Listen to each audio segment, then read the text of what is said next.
last year, or yeah, the year just gone, we were covering a Grand Prix gliding event in Austria. We had 15 of our trackers in the gliders, and what they do is they take a position every 5 seconds and they send that position information back to us on the ground. We can then visualize all of the gliders in the air and actually see the race. The problem with glider racing previously is that they took off from the airfield, they then left for hours and landed. No one knew where they'd been, no one knew who had won at that particular point. And you've got these gliders that are flying up and down mountain ridges, sometimes in excess of 200 kilometers an hour, really, really fast, meters from the ground.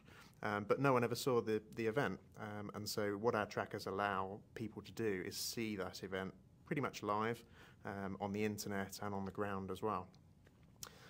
We had a particular day. One of the glider pilots had a tracker in them, obviously.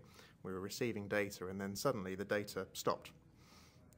We thought that was a bit strange, and so after a minute or so, we looked at the data, replayed the last couple of minutes of his flight so we could see him flying in the air, and saw that he'd got too close to the ground and crashed.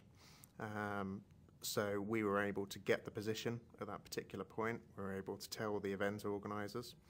They scrambled a helicopter to go and find the guy, and luckily he was taken to hospital, and he's still in hospital to this day, but he's still alive, and that's the important thing. But without tracking technology like that, he may never have survived. We may never have known that he had crashed until hours later when everyone else landed and he hadn't. So it was very useful thing. In particular with the air sports events, it's getting more and more important that there is tracking in the devices. The organising bodies, the governing bodies, are looking at ways in which they can encourage the event organisers to make sure that the devices are mandatory, that every glider has one in, certainly during competitions.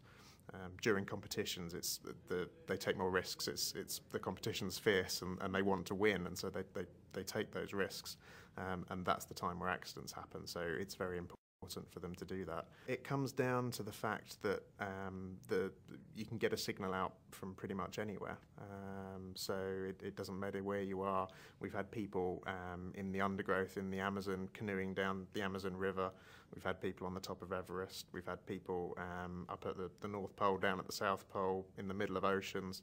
It doesn't matter as long as you can see the sky. And sometimes when you can't see the sky, it still works. So it's important that it's reliable, and that's what we get with Iridium and the yellow brick.